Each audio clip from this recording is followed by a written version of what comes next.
Hello दोस्तों, नमस्कार। स्वागत है एक बार फिर से आप सभी के अपने प्रिय चैनल पर। दोस्तों आपको बता दें जो अभी की सबसे बड़ी खबर आ रही है, जहां पाकिस्तान कंगाल, भारत बना मिनी सुपर पावर, काश बंटवारा ना हुआ होता। जी हां दोस्तों, पाकिस्तानी विशेषज्ञों का अब छलका दोस्तों पाकिस्तान को लेकर दर्द और भारत के साथ जुड़ने को लेकर अब कह रहा है। ये बात बताएंगे दोस्तों पूरी खबर आपको, और साथ ही साथ बताएंगे जहां श्रीलंका सरकार को अब याद आए श्री राम जी, पर्यटकों को लुभाने के लिए रामायण से जुड़े स्थलों की हो रही है पहचान। जी और साथ ही साथ बताएंगे जहां परमाणु युद्ध को तैयार है रशिया, एटम बम का रिमोट लेकर चल रहे हैं हाथ में पुतिन। जी हाँ दोस्तों, पूरे विश्व में मच गया है इस खबर को सुनकर तहलका। बताएंगे दोस्तों 24 फरवरी को लेकर रशिया से जुड़ी क्या है सबसे बड़ी खबर, और इसी बीच आपको बताएंगे जहां पर जो बाइडेन, ऋषि सुनक समेत 22 देशों के दिग्गज नेताओं को पीछे छोड़ दिया है प्रधानमंत्री नरेंद्र मोदी जी ने। जी हाँ दोस्तों, सही सुना आपने, तो हर तरह की जानकारी बताने वाले हैं, तो आराम से बने रहेगा वीडियो के अंत तक। और अभी खबरों में आगे बढ़ने से पहले हमेशा की तरह मानते हैं कि मेरा भारत महान है और भारतीय सेना पर पूरा भरोसा है, तो इस वीडियो को भी कर दीजिए लाइक, चैनल को कर दीजिए सब्सक्राइब, बेल आइकन दबाइए, साथ ही कमेंट बॉक्स में लिख दीजिएगा जय हिंद। जी हाँ, तो चलते हैं पहली और सबसे बड़ी खबर की तरफ, जहाँ पर पाकिस्तानी विशेषज्ञों का छलका दर्द। कहा पाकिस्तान हुआ हमारा कंगाल, भारत बना मिनी सुपर पावर, काश बंटवारा ना हुआ होता तो कितना अच्छा होता। बता दें पाकिस्तान और भारत सन 1947 में बंटवारे के बाद दक्षिण एशिया में बने दो मुल्क। आज 76 साल बाद एक मुल्क भयंकर आर्थिक संकट में घिरा हुआ है, तो दूसरा दिन रात तरक्की कर रहा है। दोस्तों पाकिस्तान इतनी मुश्किलों के बाद भी झुकने को तैयार नहीं है, वो आज भी भारत के साथ वार्ता के लिए कश्मीर की शर्त रख देता है। कई लोग मानते हैं कि भारत के साथ व्यापार बंद करके पाकिस्तान ने अपने पैर पर कुल्हाड़ी मार ली थी। अमेरिका में मौजूद पाकिस्तानी मूल के बिजनेसमैन साजिद तरार का मानना है कि भारत और पाकिस्तान का बंटवारा वो गलती थी जिसका खामियाजा आज तक मुल्क भुगतने को मजबूर है। उन्होंने कहा कि ये बंटवारा बहुत ही गलत तरीके से हुआ था। एक यूट्यूब चैनल को दिए इंटरव्यू में साजिद ने इंटरव्यू में भारत का जिक्र भी किया। उन्होंने कहा कि पाकिस्तान की लाइन के दूसरी तरफ एक देश है जिसका डीएनए एक ही है, लेकिन आज वो मिनी सुपर पावर बन चुका है। वो पूरे क्षेत्र का प्रतिनिधित्व कर रहा है। आज वो G20 की मेजबानी कर रहा है, एससीओ को होस्ट कर रहा है, वो रशिया और यूक्रेन के बीच मध्यस्थता भी करा रहा है। साजिद के मुताबिक भारत आज कैंसर का इलाज तलाश रहा है, मगर हम वहीं के वहीं खड़े हैं। उन्होंने बांग्लादेश का भी जिक्र किया। उन्होंने कहा कि आज बांग्लादेश की स्थिति पाकिस्तान से कहीं ज्यादा बेहतर है। उसका विदेशी मुद्रा भंडार $36 बिलियन है। बांग्लादेश पाकिस्तान से सारी टेक्सटाइल फैक्ट्रियों को भी लेकर गया है और आज आगे बढ़ रहा है। जी हाँ, उन्होंने कहा कि आज पाकिस्तान के पास ना आटा है, ना बिजली है और ना ही पेट्रोल है। गरीब लोग देश में रहने को मजबूर हैं और जिनके पास पैसे हैं वो देश छोड़ने के लिए तैयार हैं। पेशावर जैसे आतंकी हमले देश को दहला रहे हैं, तो वहीं भूख पाकिस्तान को रुलाने में लगी हुई है। उन्होंने कहा कि अंतर्राष्ट्रीय मुद्रा कोष यानी IMF की तरफ से जो कर्ज मिलेगा वो बहुत कम होने वाला है। जी हाँ दोस्तों, एक यूट्यूब चैनल को दिए इंटरव्यू में साजिद ने कहा कि पाकिस्तान को कभी बनाया ही नहीं गया, वो हमेशा फाइलों में ही रहा। पाकिस्तान के लिए मुहिम बंगाल से शुरू हुई थी। सन 1947 में जब पाकिस्तान का ऐलान किया तो फिर उससे जान छुड़ाने की कोशिश करने लगे। आप तो कोई देश है ही नहीं, जैसा बंटवारा हुआ था वैसा दुनिया में कभी नहीं हुआ था। सन 1947 में एक भयंकर भूल हुई थी, ऐसा बंटवारा तो कभी हुआ ही नहीं है। ये एक ऐसा बंटवारा था जिसमें दूसरा हिस्सा इतनी दूर था कि जिसकी रक्षा कभी नहीं की जा सकती। यानी कि दोस्तों साजिद तरार का ये मानना है कि भारत और पाकिस्तान एक साथ अलग हुए थे और उसके बावजूद भी एक देश इतना नीचे जा चुका है कि वो उठने का सोच तक नहीं सकता, और दूसरा देश भारत इतना आगे निकल चुका है कि भारत को पकड़ना पाकिस्तान के लिए काफी मुश्किल हो जाएगा। यह एक तरीके से इम्पॉसिबल ही है भारत को पकड़ना। ऐसे में दोस्तों अब खुद पाकिस्तान के लोग, पाकिस्तानी विशेषज्ञ, पाकिस्तान की सरकार, हर कोई अब ये मानने लगा है कि भारत बहुत आगे निकल चुका और भारत को रोकना अब संभव ही नहीं है। ऐसे में दोस्तों पाकिस्तानी विशेषज्ञ का मानना है कि काश बंटवारा ना हुआ होता तो हमारी आज ये स्थिति ना हुई होती। ऐसे में दोस्तों पाकिस्तानी ख्वाब तो बहुत अच्छा देखते हैं दोस्तों, लेकिन जब कर्म करने की बात आती है, रियल लाइफ में इम्प्लीमेंटेशन की बात आती है, तो पाकिस्तान पीछे रह जाता है। जबकि दोस्तों भारत ने हमेशा से पाकिस्तान को ज्ञान दिया है, पाकिस्तान को अच्छी बातें बताई हैं कि अगर तुम्हें आगे बढ़ना है तो आतंकवाद को खत्म करना ही होगा और हमारे साथ भी डील करनी है तो आतंकवाद मुक्त स्थिति में ही हमसे डील कर पाओगे। उसके बावजूद भी दोस्तों दोस्तों पाकिस्तान की सरकार को आतंकवाद कुछ ज्यादा ही प्यारा है। चाहे भूखे पाकिस्तानियों की जान चली जाए उसके बावजूद भी अपनी हरकत से बाज नहीं आने वाला, लेकिन ख्वाब बड़े ऊंचे ऊंचे देख रहे हैं पाकिस्तान के विशेषज्ञ और पाकिस्तान की सरकार। लेकिन दोस्तों ऐसे में जो पिस रहा है वो है पाकिस्तानी लोग। बहरहाल दोस्तों आपकी जो भी निजी राय हो कमेंट में लिखकर अवश्य बताइएगा क्या कारण हो सकता है कि आज पाकिस्तान इतने गर्त में जा चुका है दोस्तों। और साथ ही साथ हमें गर्व है कि हम भारतीय हैं, मेरा भारत महान कहना मत भूलिएगा। बढ़ते हैं एक और बड़ी खबर की तरफ, जहां पर जापान भारत और अमेरिका के साथ सैन्य अभ्यास में शामिल होंगे। फ्रांस के हेलीकॉप्टर हिंद महासागर में दिखाएंगे अपना दम। बता दें फ्रांस के हेलीकॉप्टर डिक्समुड भारतीय महासागर में बंगाल की खाड़ी में जापान के समुद्री आत्मरक्षा बलों और ऑस्ट्रेलिया, भारतीय एवं अमेरिका नौसेना के पोतों के साथ अभ्यास में भाग लेंगे। मीडिया ने शुक्रवार को यह जानकारी दी। जापान के ब्रॉडकास्टर HHK के अनुसार डिक्समुड हेलीकॉप्टर 8 फरवरी को फ्रांस से रवाना होंगे और अगले 150 दिनों तक उनके विभिन्न सैन्य अभ्यासों में भाग लेने की उम्मीदें हैं। अप्रैल में जहाज हिंद महासागर में जापान, ऑस्ट्रेलिया, भारत और अमेरिका के बलों के साथ अभ्यास में शामिल होगा। जहाज के कप्तान इमैनुअल मैकॉई ने ब्रॉडकास्टर के हवाले से कहा है कि इस साल हमारा मिशन सभी महासागरों और विशेष रूप से हिंद महासागर और दक्षिण प्रशांत को पार करेगा, जो कई मायनों में सामरिक आकर्षण का केंद्र है। मुगाई ने कहा कि फ्रांस का जहाज किसी भी खतरे का मुकाबला करने में सक्षम है और सहयोगियों विशेष रूप से जापान और साथ सहयोग कुशल और प्रभावी है। जी हाँ, बात करते दोस्तों एक और बड़ी खबर की, जहां पर जंग खत्म करने के लिए यूक्रेन का बंटवारा करना चाहते हैं अमेरिकी राष्ट्रपति जो बाइडेन। रशिया को 20% हिस्सा देने को है तैयार। सबसे बड़ी और अहम जानकारी बता दें, रशिया और यूक्रेन की जंग को 24 फरवरी को 1 साल हो जाएंगे। इस 1 साल के बाद भी जंग के खत्म होने की कोई उम्मीद नहीं है। इसके बीच ही एक बड़ी खबर अमेरिका से आ रही है। एक रिपोर्ट के मुताबिक अमेरिकी राष्ट्रपति जो बाइडेन ने जंग को खत्म करने की डील के तहत रशिया के सामने एक प्रस्ताव रखा था। इस ऑफर के तहत उन्होंने यूक्रेन का 20% हिस्सा रशिया को देने की पेशकश की थी। अमेरिकी इंटेलिजेंस एजेंसी CIA के डायरेक्टर विलियम बर्न्स और व्हाइट हाउस की तरफ से इस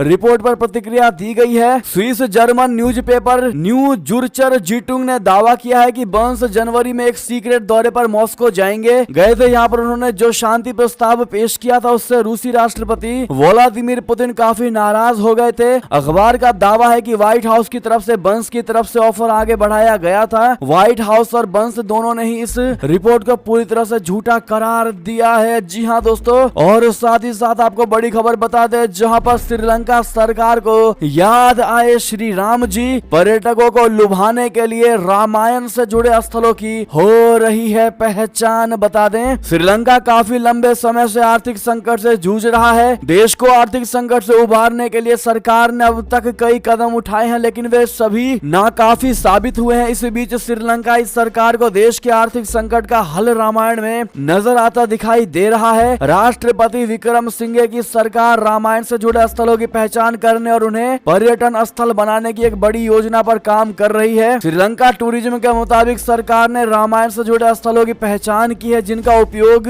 पर्यटन को बढ़ावा देने के लिए किया जाएगा। सरकार अब तक ऐसे 50 स्थलों की पहचान कर चुकी है। इनका इस्तेमाल भारतीय पर्यटकों को लुभाने के लिए किया जाएगा। इसके लिए श्रीलंका का पर्यटन मंत्रालय भारत में बड़े पैमाने पर विज्ञापन अभियान चलाएगा। सरकार न सिर्फ हिंदू बल्कि बौद्ध धर्म से जुड़े स्थलों की भी पहचान कर रही है, ताकि जापान सहित अन्य दक्षिण पूर्व एशियाई देशों के सैलानियों को आकर्षित किया जा सके। जी हाँ दोस्तों, श्रीलंका टूरिज्म प्रमोशन के निदेशक जीवना फर्नांडो ने एजेंसियों को बताया है कि भारत से द्वीप पर पर्यटन को बढ़ावा देने के लिए रामायण से जुड़े 50 स्थलों की पहचान कर ली गई है। जी हाँ दोस्तों, आखिर पहले श्री राम जी याद नहीं आए दोस्तों श्रीलंका को, अब अचानक से श्रीलंका को राम जी की याद आने को आप किस नजरिए से देखते हैं दोस्तों? आपकी इस पर क्या निजी राय होने वाली है? क्या अपने पर्सनल हित के लिए श्रीलंका ऐसा करने वाला है? आपको जो भी लगता है दोस्तों अपनी राय अवश्य दीजिएगा। देखते हैं क्या कहती है हमारे भारत की जनता। और साथ ही साथ दोस्तों वीडियो को जिन्होंने लाइक नहीं किया वो लाइक कर दीजिएगा और कमेंट में जय श्री राम लिखना मत भूलिएगा। चलते हैं एक और बड़ी खबर की तरफ, जहां परमाणु युद्ध को तैयार है रशिया। एटम बम का रिमोट लेकर चल रहे हैं पुतिन। 24 फरवरी को लेकर धड़कने हैं पूरे विश्व की तेज। जी हाँ दोस्तों, आर पार के मूड में दिखाई दे रहे हैं पुतिन, क्योंकि न्यूक्लियर ब्रीफ के संग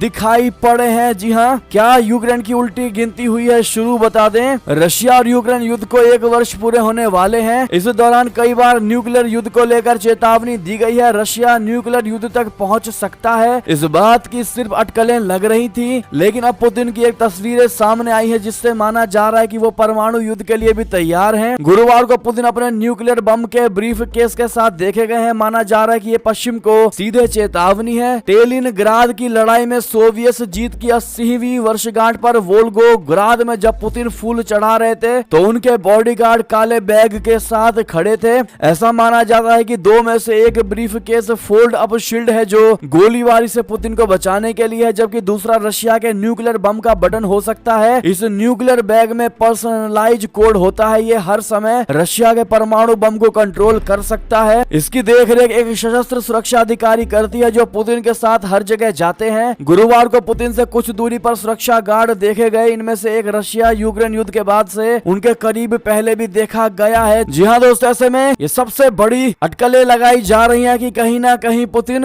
24 फरवरी को कुछ बड़ा करने वाले हैं। ऐसे में दोस्तों पूरे विश्व की सांसें थम सी गई हैं। अब देखना ये होगा कि आखिर क्या करते हैं पुतिन 24 फरवरी को। क्यों 24 फरवरी का डेट दिया गया है रशिया की तरफ से। बहरहाल बढ़ते हैं दोस्तों अगली बड़ी खबर की तरफ, जहां पर पाकिस्तान को मदद देने से पहले घुटनों पर लेकर आया IMF। पीएम शहबाज शरीफ का छल का दर्द बता दें। पाकिस्तान के पास डिफॉल्ट होने से बचने के लिए अब बस एक ही रास्ता बचा है और वो है अंतर्राष्ट्रीय मुद्रा कोष से मदद। पाकिस्तान IMF से बेल आउट पैकेज पर बात कर रहा है, लेकिन इसकी कठिन शर्तों ने पाकिस्तान की हालत खराब कर दी है। पाकिस्तान के प्रधानमंत्री शहबाज शरीफ ने शुक्रवार को कहा है कि IMF की शर्तों को पूरा करने के लिए पाकिस्तान जिन आर्थिक चुनौतियों का सामना कर रहा है वो कल्पना से परे है। उन्होंने कहा कि इस वक्त देश के वित्त मंत्री इशाक डार और उनकी टीम जिस मुश्किल से गुजर रही है उसके बारे में कोई सोच भी नहीं सकता। जी हाँ, आपकी जानकारी के लिए आपको बता दें कि IMF की एक टीम इस हफ्ते मंगलवार को पाकिस्तान पहुंची, जो पाकिस्तान को $7 अरब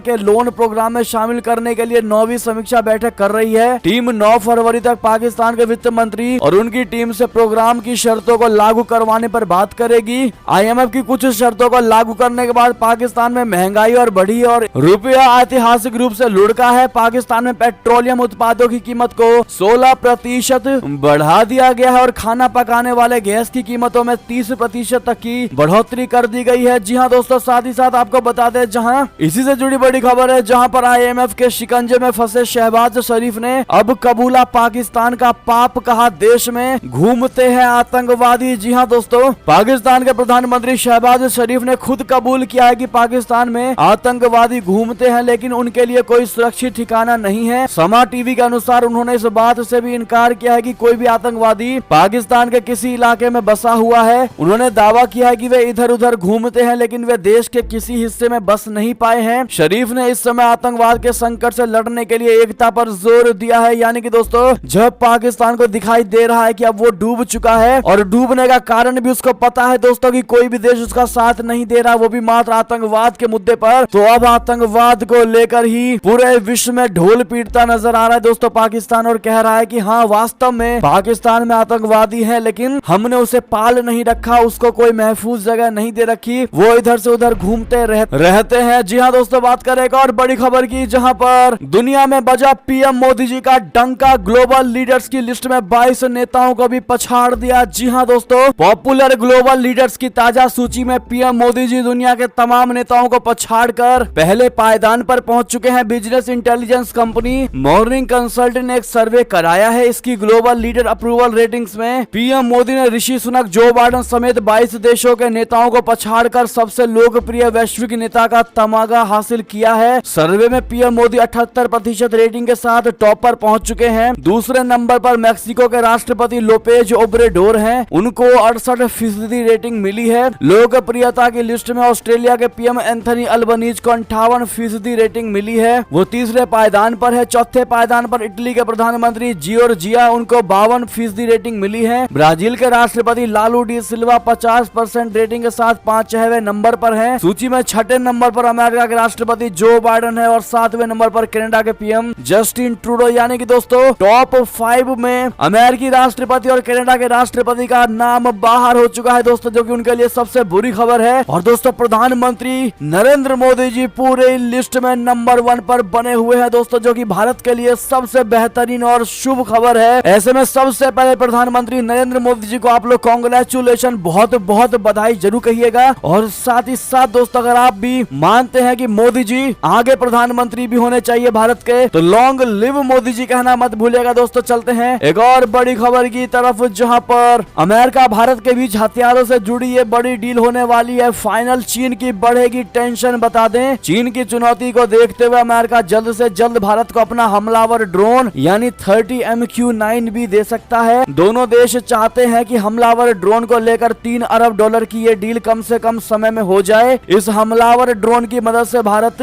चीन से लगी सीमा और हिंद महासागर के अलावा अपने पूरे निगरानी तंत्र को मजबूत कर पाएगा। MQ-9 रिपर ड्रोन की मदद से ही अमेरिका ने अगस्त 2022 में अफगानिस्तान के काबुल में अल कायदा के सरगना अयमान अल जवाहिरी को ढेर कर दिया था। अमेरिका ने इस ड्रोन को दागने के लिए हेल फायर RX-9 मिसाइल का उपयोग किया था। MQ-9 भी ड्रोन भी इसी ड्रोन का के सीरीज का बड़ा हिस्सा है। जी हाँ दोस्तों, साथ ही साथ बढ़ते हैं एक और बड़ी खबर की तरफ, जहां पर आतंकी हमलों के बीच चीनी नागरिकों को सुरक्षा देने से इनकार। सरकार ने कहा अपना बचाव खुद करें। जी हाँ दोस्तों, पाकिस्तान की प्रांतीय पंजाब सरकार ने सभी चीनी नागरिकों को सुरक्षा मुहैया कराने से इनकार कर दिया है। अभी की सबसे बड़ी खबर दोस्तों, पंजाब सरकार ने देश में आतंकी हमलों के बीच चीनी नागरिकों से निजी सुरक्षा कंपनियों की सुविधा किराए पर लेने के लिए कहा है। पेशावर शहर के पुलिस लाइंस इलाके में एक मस्जिद में हुए आत्मघाती हमले के कुछ दिनों बाद पंजाब प्रांत के गृह विभाग ने यह निर्देश जारी किया है। इस आतंकी हमले में 100 से ज्यादा लोग मारे गए थे, इनमें ज्यादातर पुलिस कर्मी थे। निर्देश में कहा गया है कि पंजाब गृह विभाग ने प्रांत में रहने वाले या निजी कंपनियों के साथ काम करने वाले चीनी नागरिकों को उनकी सुरक्षा के लिए ए श्रेणी की निजी सुरक्षा कंपनियों को नियुक्त करने का निर्देश दिया है। हालांकि पंजाब सरकार ने स्पष्ट किया है कि वो चीन पाकिस्तान आर्थिक गलियारे और सरकार से संबंधित अन्य परियोजनाओं के लिए काम कर रहे चीनी नागरिकों को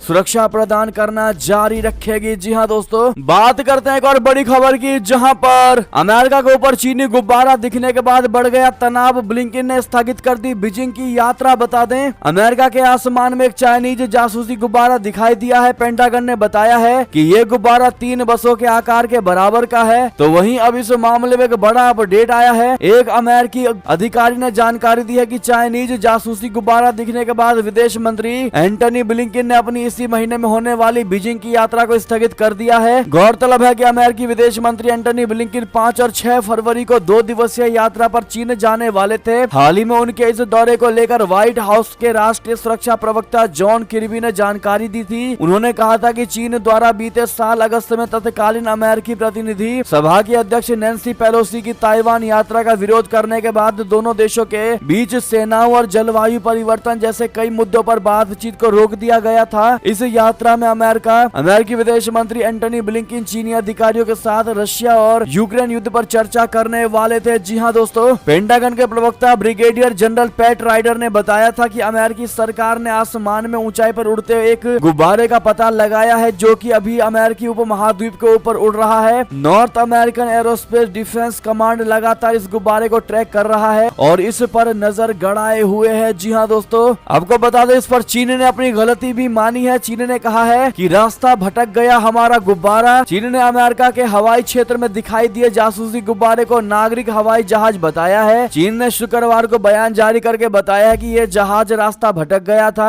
चीन का कहना है कि अमेरिकी हवाई क्षेत्र के ऊपर देखा गया गुब्बारा नागरिक हवाई जहाज है, जिसका इस्तेमाल शोध के लिए किया गया था। वो दिशा भटक गया। चीन ने इस पर खेद व्यक्त किया है। चीन के विदेश मंत्रालय ने कहा है कि जिस गुब्बारे पर अमेरिका को निगरानी करने का संदेह है वो असैन्य उद्देश्य वाला है, जिसका इस्तेमाल मुख्य रूप से मौसम संबंधी अनुसंधान के लिए किया जाता है। जी हाँ दोस्तों, ऐसे में क्या लगता है आपको, क्या चाइना वाकई में दोस्तों अमेरिका की जासूसी करने के लिए ये गुब्बारा छोड़ा गया और वो झूठ बोल रहा है कि ऐसा नहीं है? अगर आप भी मानते हैं कि चाइना की बातों पर भरोसा करना अपने पैर पर कुल्हाड़ी मारने जैसा ही है, तो अपनी राय अवश्य दीजिएगा। दोस्तों देखते हैं क्या कहती है भारत की जनता इस पर, और वीडियो को लाइक करना तो मत भूलेगा। बात करें एक और बड़ी खबर की, जहां पर जेल में देखकर बच्चों को कैसा लगा, एंकर ने फवाद चौधरी से पूछा ऐसा सवाल कि लाइव इंटरव्यू में ही रोने लगे इमरान के करीबी। जी हाँ दोस्तों, पाकिस्तान के पूर्व प्रधानमंत्री इमरान खान के करीबियों पर एक एक करके गाज गिर रही है। पहले फवाद चौधरी और फिर शेख रशीद जेल जा चुके हैं। खतरा तो इमरान खान पर भी मंडरा रहा है। बीते दिनों पाकिस्तान के पूर्व सूचना मंत्री फवाद चौधरी को नाटकीय ढंग से गिरफ्तार किया गया। जेल से बाहर आने के बाद एक टीवी इंटरव्यू में जब फवाद से पूछा गया कि उनकी गिरफ्तारी गिरफ्तारी का उनके बच्चों पर क्या असर हुआ तो वो भावुक हो गए। इंटरव्यू की क्लिप सोशल मीडिया पर काफी शेयर किया जा रहा है। होस्ट ने फवाद चौधरी से पूछा, बच्चे जब आपसे मिलने आए तो उनकी क्या प्रतिक्रिया थी? ये सवाल सुनकर फवाद कुछ सेकंड के लिए चुप रहे और फिर भावुक हो गए। कुछ देर बाद उन्होंने धीरे से कहा,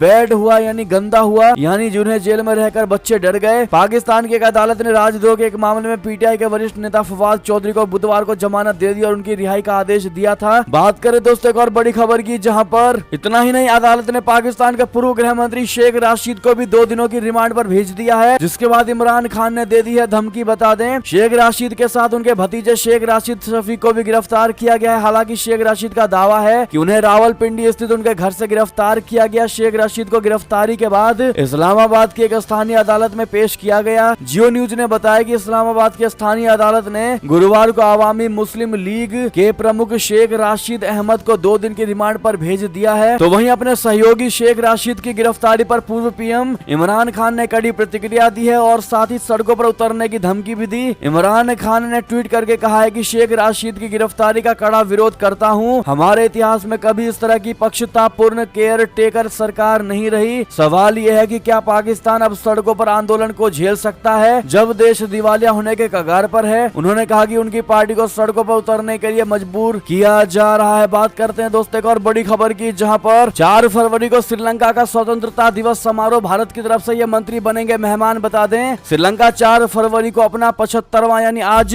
स्वतंत्रता दिवस समारोह मनाने जा रहा है। इस मौके पर भारत की तरफ से विदेश राज्य मंत्री वी मुरलीधरन श्रीलंका जा रहे हैं। मुरलीधरन यहाँ राष्ट्रपति रानिल विक्रम सिंघे और विदेश मंत्री अली साबरी के साथ द्विपक्षीय बातचीत करेंगे। मुरलीधरन के अलावा अन्य विदेशी गणमान्य व्यक्ति जिनमें स्कॉटलैंड के प्रमुख कॉमनवेल्थ पैट्रिसिया भी शामिल हैं, उनको राजधानी कोलंबो में मुख्य कार्यक्रम में भाग लेना है। सशस्त्र सैनिकों के साथ राजधानी कोलंबो में सुरक्षा बढ़ा दी गई है। बता दें कि विदेश मंत्री जयशंकर के श्रीलंका दौरे के लगभग 2 सप्ताह बाद मुरलीधरन को की कोलंबो यात्रा हो रही है। ऐसे में दोस्तों आज श्रीलंका जिस प्रकार से अपना 75वां स्वतंत्रता दिवस समारोह मना रहा है दोस्तों, ऐसे में श्रीलंका को इसके लिए कांग्रेचुलेशन जरूर कह दीजिएगा और हैप्पी इंडिपेंडेंस डे कहना बिल्कुल मत भूलिएगा। दोस्तों श्रीलंका को चलते हैं एक और खबर की तरफ, जहां भारत की जीवन पद्धति ही है हिंदुत्व। मैं योगी हूँ, ना हार्ड हूँ ना सॉफ्ट हूँ। आखिर योगी जी ने बयान क्यों दिया दोस्तों, बता दें, सीएम योगी आदित्यनाथ की नजर में हिंदुत्व भारत की मूल जीवन पद्धति है। जब एक न्यूज चैनल ने यूपी के सीएम योगी से उनकी सख्त हिंदुत्ववादी छवि के बारे में पूछा तो वो